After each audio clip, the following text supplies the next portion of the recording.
Nehemiah 13. On that day they read in the book of Moses in the audience of the people, and therein was found written that the Ammonite and the Moabite should not come into the congregation of God forever, because they met not the children of Israel with bread and with water, but hired Balaam against them, that he should curse them. Howbeit, our God turned the curse into a blessing. Now it came to pass, when they had heard the law, that they separated from Israel all the mixed multitude.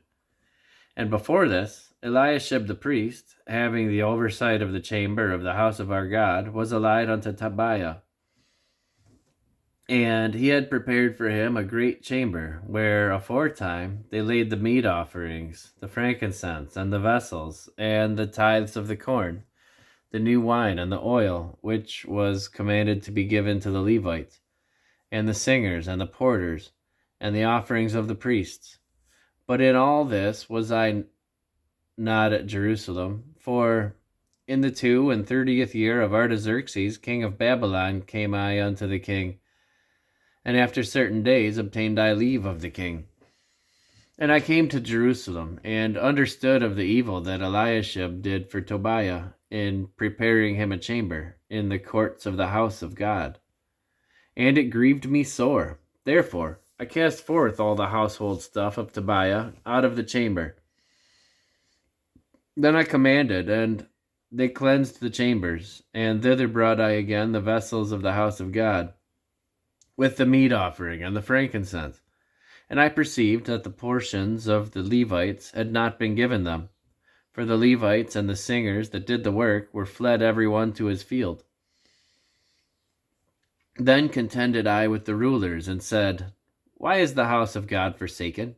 And I gathered them together, and set them in their place. Then brought all Judah the tithe, and the corn, and the new wine, and the oil unto the treasuries. And I made treasurers over the treasuries, Shelemiah the priest, and Zadok the scribe, and of the Levites, Pedaiah, and next to them was Hanan, the son of Zachar, the son of Mattaniah, for they were counted faithful, and their office was to distribute unto their brethren.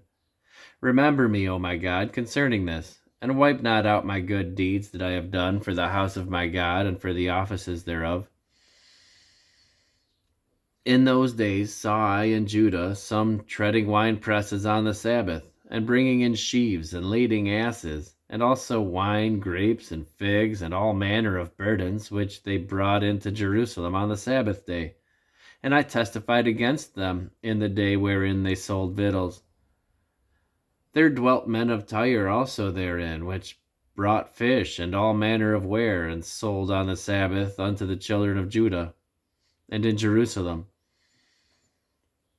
Then I contended with the nobles of Judah, and said unto them, What evil thing is this that ye do, and profane the Sabbath day? Did not your fathers thus, and did not our God bring all this evil upon us, and upon this city? Yet ye bring more wrath upon Israel by profaning the Sabbath. And it came to pass that, when the gates of Jerusalem began to be dark before the Sabbath, I commanded that the gates should be shut, and charged that they should not be opened until after the Sabbath. And some of my servants set I at the gates, that there should no burden be brought in on the Sabbath day. So the merchants and sellers of all kind of ware lodged without Jerusalem once or twice. Then I testified against them, and said unto them, Why lodge ye about the wall? If ye do so again, I will lay hand on you. From that time forth they no more came on the Sabbath. And I commanded the Levites that they should cleanse themselves, and that they should come and keep the gates, to sanctify the Sabbath day. Remember me, O my God, concerning this also, and spare me according to the greatness of thy mercy. In those days also saw I Jews that had married wives of Ashdod, of Ammon, and of Moab. And their children spake half in the speech of Ashdod, and could not speak in the Jews' language, but according to the language of each people. And I contended with them, and cursed them, and smote certain of them, and plucked off their hair, and made them swear by God, saying, Ye shall not give your daughters unto their sons, nor take their daughters unto your sons, or for yourselves. Did not Solomon king of Israel sin by these things? Yet among many nations was there no king like him, who was beloved of his God, and God made him king over all Israel. Nevertheless, even him did outlandish women cause to sin. Shall we then hearken unto you to do all this great evil, to transgress against our God and marrying strange wives? And one of the sons of Joiada, the son of Eliashib, the high priest, was son-in-law to Sanballat the Horonite. Therefore I chased him from me. Remember them, O my God, because they have defiled the priesthood, and the covenant of the priesthood and of the Levites. Thus cleansed I them from all strangers, and appointed the wards of the priests and the Levites, every one in his business, and for the wood offering at times appointed, and for the first fruits. Remember me, O my God, for good,